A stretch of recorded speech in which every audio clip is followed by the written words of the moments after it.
Thanks for staying tuned. I'm Colin Abrams with the Hgp Sportscast.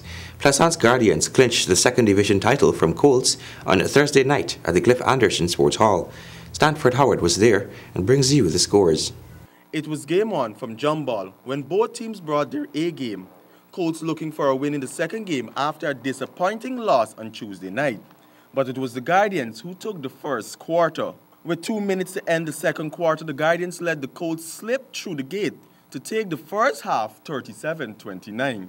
In the second half, both teams went for it, going basket for basket, but Colts edged out the Guardians in the third. With Colts with a slight 1-point margin ahead of Guardians in the fourth, it only took the first 3 minutes of the quarter from Colts to extend their lead. Nevertheless, the Guardian players held their nerves to win the fourth quarter and the game overall. The captain for the Plaisance Guardians was elated to capture his second title of the tournament. We just want to thank God for the championship. It wasn't easy. It felt real great winning the championship for the first time after 8 years. What was coach telling you in the final seconds, because it was a really close one coming into the end? He told us our motto to never give up. Keep fighting, pushing, play defense and come back. And we did come back. Nightly News Sports also had a chance to speak with the MVP of the tournament. MVP, what does it mean to you? Well, it was a quite competitive tournament. We're most grateful to come out successful. And I was working diligently on my craft, so it was just a case for my teammates giving me the ball to showcase my talent. And I'm most grateful to my teammates for giving me the opportunity to showcase my talent too and winning this MVP. Reporting for the Hgp Sportscast, I'm Stanford Howard. The fourth day of the Toucan Distributors Junior Skill Level Tournament saw an array of great matches at the Georgetown Club on Thursday evening. Surprisingly long rallies came from the Category F match between Grand Fernance and Malia Maiku, where the two youngsters showed outstanding retrieval and ball placement.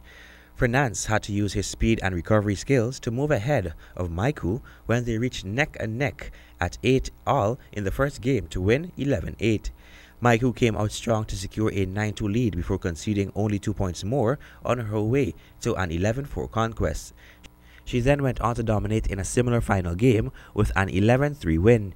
In Category C, Kamir Khan and Zachary Prasad fought down to the wire in a 5-game battle, which saw the lead switching back and forth in games 2 and 3 before a thrilling climax in the 5th that looked to be in Prasad's hands when he clawed his way back from a 9-6 down to win 4 straight points to hold match ball until a determined Khan took the final 3 to triumph 12-10.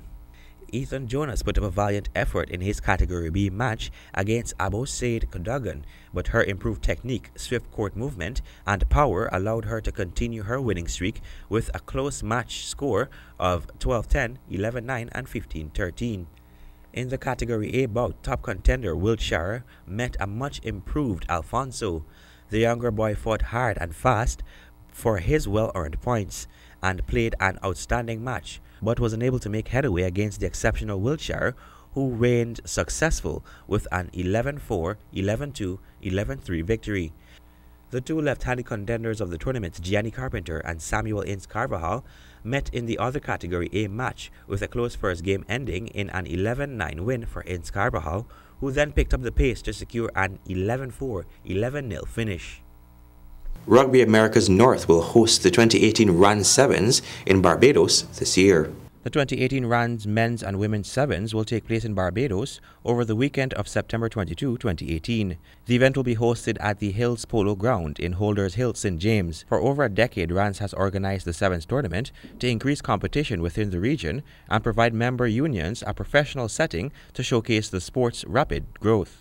This year's international competition will be a men's and women's qualifier for the 2019 Pan American Games and the 2019 Hong Kong Sevens. All members of RAN, including associate members and regional development unions, are expected to participate. George Nicholson, tournament coordinator, said the Barbados Rugby Football Union is working with other sporting associations to raise the standard of tournament hosting in Barbados. We are extremely grateful to the Barbados Polo Club for their approval of our application to stage the 2018 RAN 7 at the prestigious Holders Hill Polo Ground. Round 7 was held last in Mexico City, Mexico, with the 2016 tournament taking place in Trinidad and Tobago. Final participating teams and the full schedule will be released over the summer. All matches of the 2018 Round 7's tournament will be streamed live on RAN's YouTube channel. Fans can also follow updates using the hashtag RAN7s on Facebook and Twitter. For the Hgp Sports, Colwyn Abrams. And now for cricket news. Ireland has missed out on a World Cup place as Afghanistan prevailed by 5 wickets in the winner-takes-all Super Sixes match at Harare on Friday. Zimbabwe's shocking defeat by the United Arab Emirates meant the winners of the final Super Sixes game would join West Indies in earning a place in England and Wales. Ireland could only manage 209 for 7 in their 50 overs, with Paul Sterling top scoring on 55. Mohammad Shahzad's 55 saw Afghanistan to 213 for 5 with 5 balls to spare. And finally, Chris Gayle prepares to say goodbye to Global 50 Overs tournament after next year's 2019 World Cup. Stanford has more. West Indies opener Chris Gayle says he's thrilled to be playing in next year's World Cup in England. And he says he will be focusing on his fitness in the interim as he prepares for what will be his final. The left-hander was a part of the Caribbean side which defeated Scotland on Wednesday in their final Super 6 match of the ongoing ICC World Cup qualifiers to clinch one of the 2 available World Cup spots.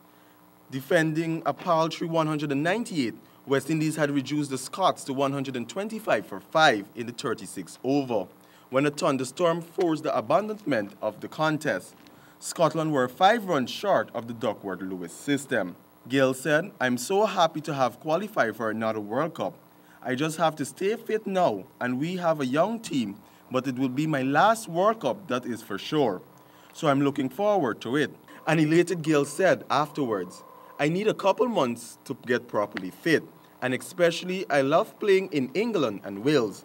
A lot of the West Indies fans over the world are sad that we are in this position where we have to play the qualifiers." Reporting for the Hgp Sportscast, I am Stanford Howard. Thank you, Stanford, and that has brought us to the end of this edition of the Hgp Sportscast. Before we go, remember, life is like a sport. Always remember to play fair. Have an enjoyable weekend. Goodbye.